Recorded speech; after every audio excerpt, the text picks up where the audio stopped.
ओम शांति। आज प्यारे मीठे बाबा की मुरली मंथन की डेट है 30 अगस्त 2023। तो आज फिर से बाबा ने रक्षाबंधन पर मुरली चलाई है और आज बहुत प्यारा सा गीत भी है। तो बाबा कह रहे हैं, मीठे बच्चे, पवित्र रहने की कसम लेना ही सच्चा रक्षाबंधन है। कल हमने मुरली में सुना ना, सच्चा रक्षाबंधन परमात्मा जो बांधते हैं, हमें हमारी हर कमी कमजोरियों से, बाहरी दुश्मनों से, भीतर के दुश्मनों से कैसे हमारी रक्षा हम स्वयं करते हैं जब हम परमात्मा मुरली के इस धागे से बंधे रहते हैं। तो बाबा कह रहे, पवित्र रहने की कसम लेना ही सच्चा रक्षाबंधन है। बाबा कल्प में एक ही बार ये राखी तुम बच्चों को बांधते हैं। बाबा कोई बार बार युगे युगे नहीं आते। बाबा कल्प कल्प मतलब क्या होता है, बहुत बच्चों को कल्प भी नहीं मालूम होगा कि नए बच्चे है ना। तो चारों युग जो बीतता है उसको कहते हैं एक कल्प। और बाबा तो कल्प कल्प आकर राखी बांधते हैं, कल्प में ही आते हैं बाबा। हाँ? प्रश्न है, पवित्रता की प्रतिज्ञा करने वालों को भी योग में रहने का इशारा क्यों मिलता है? पवित्रता की जो बच्चे प्रतिज्ञा करते हैं, बाबा उनको योग में रहने का इशारा क्यों करते हैं? उत्तर, क्योंकि योग की शक्ति से ही वायुमंडल को शांत बना सकते हो। सारी दुनिया को शांति का वर्षा देने का उपाय ही योग है, क्योंकि योग के बगैर हम पूरे वायुमंडल को पवित्र कैसे बनाएंगे? क्योंकि वायुमंडल तो वाइब्रेशन पकड़ेगी ना, हमारी बोली, हमारे कर्म तो नहीं देखेगी, वो तो हमारे वाइब्रेशन देखेगी। जो सूक्ष्म जो हमारे प्रकृति में जा रहा है उनसे वो पावर बनेगी, और वो शक्ति मिलती है योग से। तुम बाबा को याद करते हो विश्व में शांति फैलाने के लिए। जितना बाबा को याद करेंगे उतना माया का असर नहीं होगा। बाबा का यही फरमान है, बच्चे अशरीरी भव, अर्थात इस शरीर से उपराम होकर मुझसे योग करो। गीत है, चलिए तैयार हो जाइए सभी सुनने के लिए राखी का गीत। भैया मोरे राखी के बंधन को निभाना, भैया मेरे छोटी बहन को न भुलाना, भैया मेरे देखो ये नाता निभाना निभाना, भैया मेरे छोटी बहन को न भुलाना, भैया मेरे बांध के ये रेशम डोरी तुमसे है उम्मीद है जोड़ी, नाजुक है जो सांस के जैसे, पर जीवन भर जाए न तोड़ी, जाने ये सारा जमाना जमाना, भैया मेरे राखी के बंधन को निभाना, भैया मेरे छोटी बहन को न भुलाना, भैया मेरे शायद वो सावन भी आए जो पहला सा संग न लाए, बहन पर आए देश बसी हो, अगर वो तुम तक पहुँच न पाए तो याद के दीप जलाना जलाना, भैया मेरे योग से पावन बनाना बनाना, भैया मेरे राखी के बंधन को निभाना, भैया मेरे छोटी बहन को न भुलाना, भैया मेरे। ओम शांति। तो हम सभी आत्मा क्या है? हम सभी आत्मा तो भाई भाई ही है। तो सभी हमारे क्या हो गए? भाई। और शरीर रूप में भाई बहन। तो बेहद के बाबा का बच्चों प्रति फरमान है कि अशरीरी होकर रहो, अर्थात अपने को आत्मा निश्चय कर इन कर्मेंद्रियों से अपने को अलग समझो। ये शरीर आत्मा से अलग है। अगर ये शरीर डिपेंड करता है आत्मा के ऊपर, उसी पर निर्भर है ना। आत्मा अलग हो जाती तो शरीर कोई काम का नहीं रहता। ये शरीर जो पाठ बजाने के लिए मिलता है ना, ये अविनाशी है। आत्मा अविनाशी है और शरीर विनाशी है। आत्मा निकल जाती तो ये शरीर कोई काम का नहीं रहता। बाबा समझाते हैं, तुम्हारी आत्मा का स्वधर्म ही है साइलेंस। आत्मा का पहला पहला स्वधर्म क्या है? साइलेंस। तुम जानते हो, हम आत्मा वास्तव में परम धाम की रहने वाली हैं। परमपिता परमात्मा भी वहां रहते हैं। जब कोई दुख होता है तो सभी बाबा को याद करते हैं। हाँ, ऊपर देख के याद करते हैं ना, मुझे इस दुःख से छुड़ाओ, आत्मा ही सुख-दुःख में आती है। बहुत सन्यासी आदि हैं जो कहते हैं आत्मा निर्लेप है, परंतु नहीं, आत्मा में ही खाद पड़ती है। देखो सन्यासी लोग तो ये कह ही देते हैं कि आत्मा तो निर्लेप है, आत्मा में, लेकिन बाबा कहते हैं आत्मा में ही खाद पड़ती है।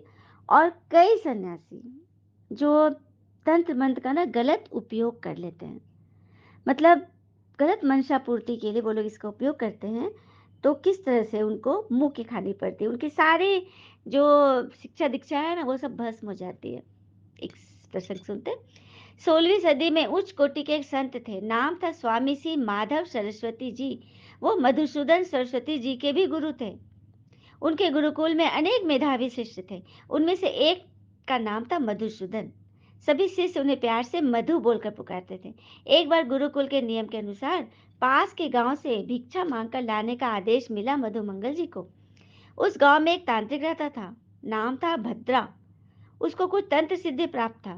तंत्र साधना के बल पर वो अपनी आसुरी शक्तियों को अपने वश में कर लिया था उसने।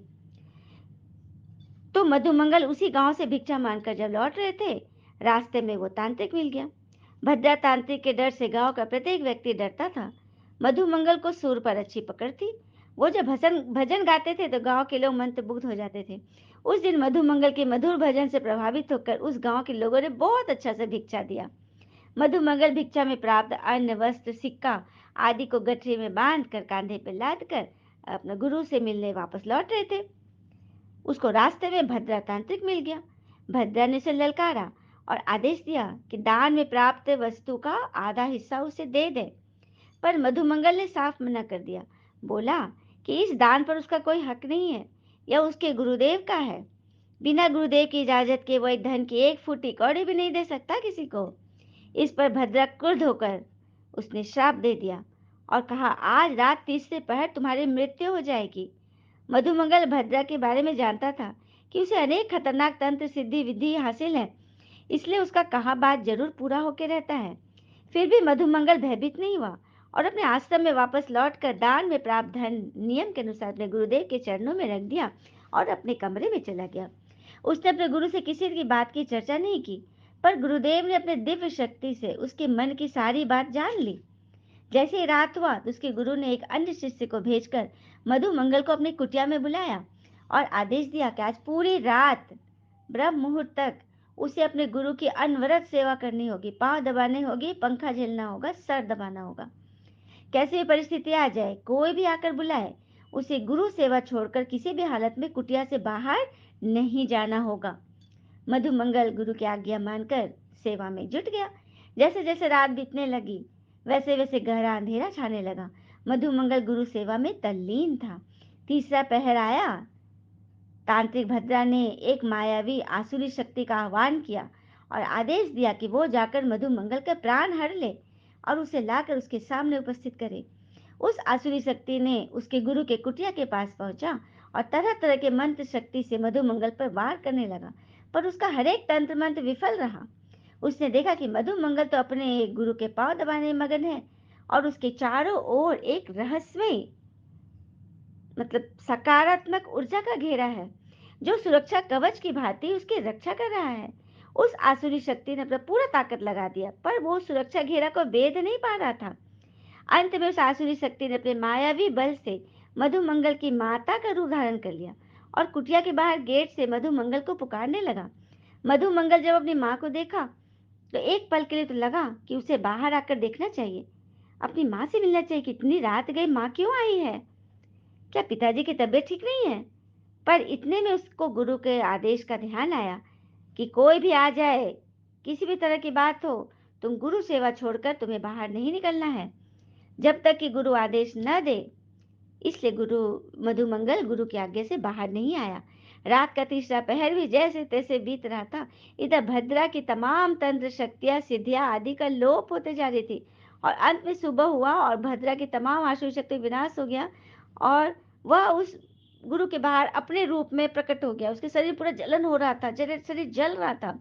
वो किसी तरह घसीटता हुआ स्वामी जी माधव सरस्वती जी की कुटिया में आकर गिड़गिड़ाने लगा और अपने प्राणों की रक्षा की भीख मांगने लगा। स्वामी जी माधव सरस्वती ने उसे माफ करते हुए कहा, किसी भी हरि गुरु के शिष्यों के चारों तरफ एक अभेद सुरक्षा कवच होता है और वो इतना ताकतवर होता है कि स्वयं कालों के काल महाकाल भी उस सुरक्षा कवच को भेद नहीं सकते। तो आसुरी शक्तियों का की विसात ही क्या है। आज से कभी भी किसी भी शिष्य के प्रति दुर्भावना तक नहीं होने पाए, उसके प्राण हरने की सोचना तो बहुत बड़ी मूर्खता है। तो गुरु जी क्या बोला उस आसुरी प्रवृत्ति वाले तंत्र तांत्रिक को, कि जो शिष्य हरि के का मतलब जो हरि गुरु का जो शिष्य होता है, उसके चारों तरफ अभेद सुरक्षा कवच होता है। तो हमारे हरि कौन है, हमारे गुरुदेव कौन है? जो गुरुओं के गुरुदेव है, स्वयं भगवान परम पिता परमात्मा हमारे गुरु है। तो क्या हम उनके शिष्य हैं, उनके बच्चे हैं? तो क्या हमारे चारों तरफ वो अभेद ऊर्जा नहीं होगी, पॉजिटिविटी की सुरक्षा कवच नहीं होगा? जब हम निरंतर बाबा की याद में सेवा में जुटे हैं, तो हमारे विचारों तक वो सुरक्षा कवच है जिसको स्वयं भगवान जो कालों के काल है वो भी नहीं काट सकते, क्योंकि हम उन्हीं के सुरक्षा कवच में तो बंधे हैं। क्या वो अपना ही सुरक्षा कवच को काटेंगे? नहीं, और वो तुम्हारी रक्षा के लिए आए हुए हैं। तो बस गुरु के आदेश का पालन करना। और गुरु ने क्या आदेश दिया हमें, भगवान ने क्या आदेश दिया है? बस तुम्हें मुरली मिस नहीं करनी है, धारणा करनी है, मन बुद्धि से क्लीन रहना है, कर्म इंद्रियों से कर्म नहीं करना है। हाँ, तुम्हें योग में रहने का इशारा मिलता है। आज बाबा ने कौन सा आदेश दिया है हमें, हमारे गुरु ने कौन सा आदेश दिया है? योग में रहना। योग से ही वातावरण पवित्र होगा, विश्व में शांति होगी। समझा? तो ये रहस्य है। सच्चे सोने में सिल्वर पड़ती है तो सोना 24 कैरेट से 22 कैरेट हो जाता है। ये भी बात सही है। अलाई मिक्स करते हैं तो 24 से 22 हो जाता है। अभी यह तुम बच्चे जानते हो कि राखी एक ही बार बांधते हैं, जो फिर हम 21 जन्म पवित्र हैं। सच्चे सच्चे ब्राह्मण तुम हो। हम्म, सच्चे सच्चे ब्राह्मण तुम हो। और ब्राह्मण ही तो राखी बांधते थे ना, पहले पहले कौन बांधते थे राखी? ब्राह्मण बांधते थे ना।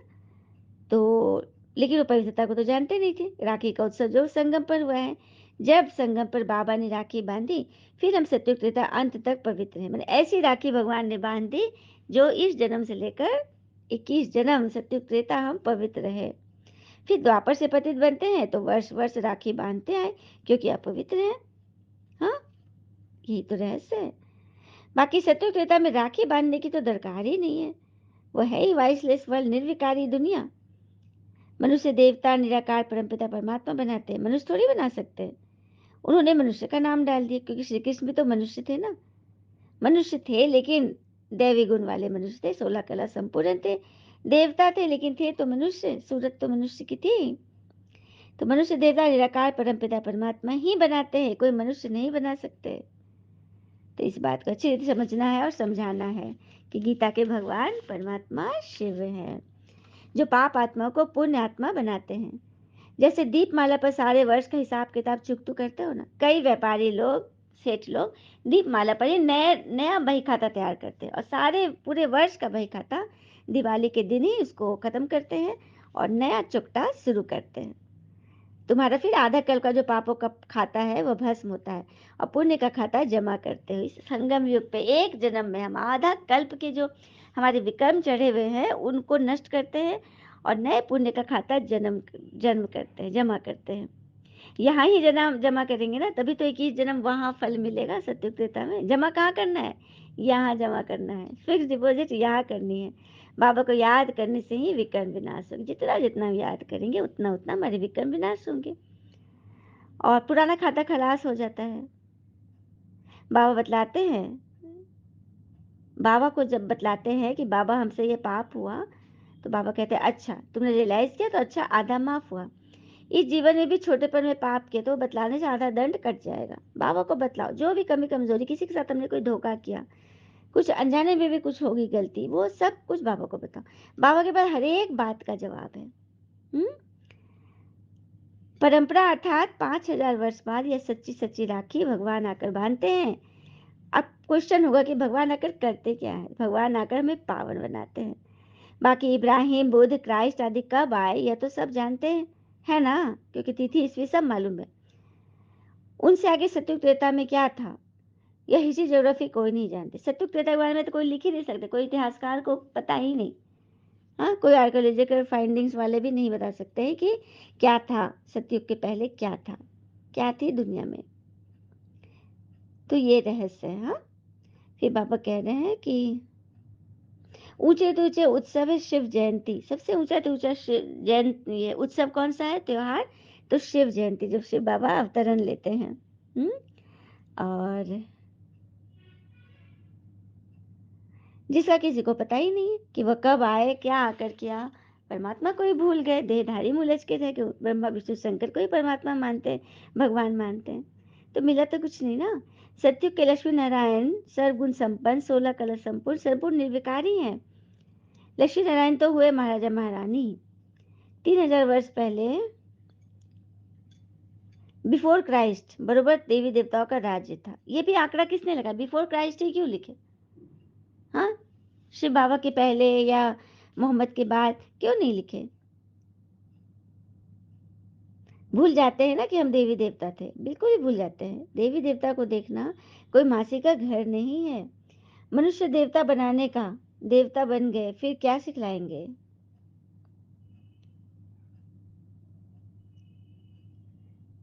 नंबर वन ही जब नारायण बनता है तो उनको यह ज्ञान नहीं होता।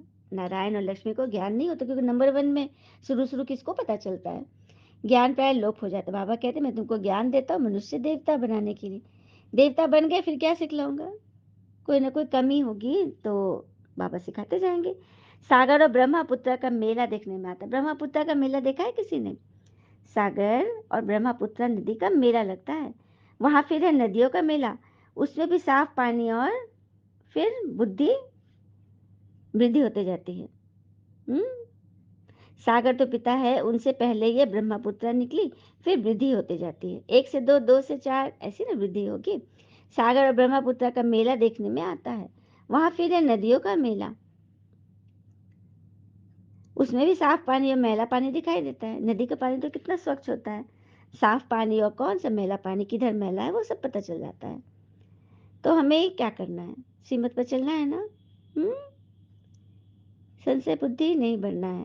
हम्म बाबा कहते हैं, बाबा पूछते हैं किसको शिव बाबा से राखी बनवानी है, वो हाथ उठाए। पहले दो चार ने हाथ उठाया, फिर बाबा ने दोबारा पूछा तो लगभग सभी ने हाथ उठा दिया। बाबा सबकी चेकिंग कर रहे कौन कौन हाथ उठाए। एक जगह आके बाबा रुक गए, वो एक कन्या का सीट था, आसन था, और बाबा ने जब बोला हाथ उठाओ तो कन्या ने हाथ नहीं उठाया। तो बाबा को क्या, मेरे पास छोटे सभी नहीं है। हाँ, समझ नहीं है कि तुम टीचर बोले तो हाथ उठाना चाहिए, उसको थोड़ा सा प्रोवोक किए। फिर मम्मा से पूछा, मम्मा को पापा का पता था मम्मा के बारे में कि वो जवाब तो जरूर देगी। मम्मा से पूछा कि किस किस को राखी बनवानी है, मम्मा ने हाथ नहीं उठाया। तो सबने बोला कि मम्मा आपको राखी नहीं बनवानी है। बाबा भी पूछे, बाबा वहीं पे थे। तो मम्मा क्या कहती पता है, हाँ बाबा, मम्मा बोली राखी तो बांधी हुई है, आपने तो पहले बांध दिया है। तो ये राखी और उस राखी में फर्क है। हुँ? वो तो वहाँ हुआ सेंटर पर, उसके बाद फिर हम भूल भाल गए, लेकिन ये राखी तो हमेशा निरंतर हमें याद दिला रही है कि हम भगवान से बनवाए हैं राखी। फिर बाबा कहते हैं तुम बच्चे जानते हो जो भी पर्व मनाते हो वह सब अभी के हैं। गोधन, दिवाली, ईद, दशहरा, जितने भी पर्व है ना वो सब अभी के हैं। बाबा थोड़ी राखी भी ले आए हैं। अब आप पूछते हैं किसको शिव बाबा से राखी बनवानी है, वो हाथ उठाए। पहले दो चार ने हाथ उठाया, फिर बाबा ने कहा, पहले दो चार उठाते थे ना, डर लगता था क्या क्या पूछेंगे, टीचर क्या पूछेगा, होता है ना। तो यही बात बाबा कहते हैं तुम्हें डरने की दरकार नहीं है, मैं जो पढ़ा रहा हूँ मैं उसी से पूछूंगा, आउट ऑफ सिलेबस तो होगा ही नहीं। यह है ज्ञान मान सरोवर, इसमें ज्ञान स्नान करने से तुम स्वर्ग की परी बन जाते हो। देखा, बाबा हर तरह से हमें प्रोटेक्ट करते हैं, किसी न किसी रूप में हमारे हर विघ्न को चुनते जा रहे हैं, स्वर्ग की परी बनाते हैं ना बाबा। भारतवासी लक्ष्मी नारायण आदि के मंदिर बनाते हैं, परंतु उनको पता थोड़ी ही है कि वह कब आए थे। लक्ष्मी नारायण का मंदिर बना, बड़े बड़े सेठ लोग बनाते हैं, लेकिन उनको पता ही नहीं कि भगवान कब आए। तो ये होगी ना अंधश्रद्धा, नास्तिक बना। तुम बच्चों को बाबा ने अपना बनाया है, मास्टर सागर, ज्ञान सागर बनाया है। जैसे बैरिस्टर पढ़कर आप सम्मान बनाते हैं, फिर नंबर बार पुरुषार्थ अनुसार पास होते हैं, तो यह भी पढ़ाई है। यह भी पढ़ाई है। एम ऑब्जेक्ट क्लियर लिखा हुआ है, शिव बाबा का चित्र है। शिव बाबा का भी चित्र, पर तो कुछ समझते ही नहीं है। हाँ, पूछो तुम्हारी आत्मा का पिता कौन है, तो कहेंगे नहीं जानते, तो जरूर नास्तिक ठहरे। बाबा कहते मैं तुमको रावण, माया रावण के राज से लिबरेट करने के लिए आया हूँ। ये बच्चे उनको सुना है। हाँ, बाबा कहते मैं तो रावण माया से राज से लिबरेट करने आया हूँ। फिर रावण का बुत कभी जलाएंगे भी नहीं, कल्प में एक ही बार जलता है। कलयुग में। ये समझने की बात है, जितना पुरुषार्थ करेंगे उतना अच्छा वर्षा पाएंगे। बाबा बता सकते तुम इस समय के पुरुषार्थ अनुसार क्या बनो। कल भी बाबा ने बोला था, स्कूल के बच्चे पूछते हैं माँ सर हम कितने नंबर से पास होंगे, तो सर भी अबाउट बता देते, अरे तुम पढ़ते लिखते नहीं हो तो तुम्हें इतने मार्क्स मिलेंगे, फुल पास तो हो नहीं सकते हो। तो बाबा भी हमें वही बोलेंगे जब हम पूछेंगे। फिर बाबा कहते हैं आजकल मनुष्यों को कि मौत तो बड़ी चीप हो गई है, सस्ती। जिस तरह सकाले मृत्यु हो रही है, हाँ, मास स्केल पर प्रकृति का तांडव, इसकी रिहर्सल तो शुरू हो ही गई है। तो आज मौत बहुत सस्ती हो गई है ना। इतनी करोड़ आत्माओं को अपना विनाशी पाठ मिला हुआ है, जो कभी विनाश नहीं हो सकता। आत्मा इतनी छोटी सी बिंदी है, उसमें सारा विनाशी पाठ भरा है, इसी को तो कुदरत कहते हैं। और फिर बाबा ने बोला सच्चे सच्चे ब्राह्मण तो तुम हो। सरस्वती ब्राह्मणी ऊंची गाई गई नहीं है, नंबर 1 ब्राह्मणी कौन है? सरस्वती, हमारी मम्मा। अच्छा, मीठे मीठे बच्चों प्रति भगवान की नमस्ते, हम बच्चों के भी प्यारे बाबा को नमस्ते। धारणा के लिए मुख्य सार, पहली पॉइंट, पुराने विकर्मों का खाता खलास कर पुण्य का खाता जमा करना है। याद में रह, शांति का वायुमंडल बना। बाबा ने बोला ना योग में रहना है, आज का होमवर्क। दूसरी पॉइंट, पवित्रता की प्रतिज्ञा कर, पवित्र रहने की सच्ची राखी हर एक को बांधनी है, हर एक को बांधो पवित्रता की सच्ची राखी। वरदान, सदा दिल खुश मिठाई खाने और खिलाने वाले सच्चे सेवाधारी खुश मिजाज भव। सदा दिल खुश मिठाई खाने और खिलाने वाले सच्चे सेवाधारी। राखी में मिठाई खिलाते हैं ना, तो मिठाई स्थूल खिलाओ, लेकिन सूक्ष्म खिलाओ, अच्छी अच्छी बातें, अच्छी अच्छी उनके मन के सुख शांति की बातें बता दो, ऐसी बातें बता दो जीवन भर सुखी में रह जाए, एकदम सुख शांति से भरपूर है। ये होता है दिल खुश मिठाई, तो खुद खाना है और खिलाना भी है, तभी सच्चे सेवाधारी खुश मिजाज माने जाएंगे। जो रोज अमृत वेले दिल खुश मिठाई खाते हैं, वे स्वयं भी सारा दिन खुश रहते हैं, दूसरे भी उनसे देख खुश होते हैं। यह दिल खुश की खुराई कैसी भी परिस्थिति को छोटा बना देती है। दिल खुश की खुराक कैसी भी परिस्थिति को छोटा बना देती है। पहाड़ को रुई बना देती है, तो रुई को क्या करेंगे? Blow and flow. तो सदा यही स्मृति रखो कि हम दिल खुश मिठाई खाने दूसरों को खिलाने वाले हैं। रोने की परिस्थिति में मन सदा खुश रहे, तब कहेंगे खुश मिजाज। उनके चेहरे से भी सेवा होती है। उनकी सीरत ज्ञान की सीरत को प्रत्यक्ष करती है। आपके चेहरे और चलन से भगवान प्रत्यक्ष होंगे। अच्छा, कैसे मानेंगे ये लोग कि आप भगवान से पढ़ते हो? कैसे? आपके चेहरे और चलन से नहीं, आपकी वाणी नहीं सुनेंगे, क्योंकि वाणी सुनने समझने की उनकी शक्ति नहीं है, लेकिन देखने की है, फील करने की है। आपका व्यवहार वो फील करेंगे।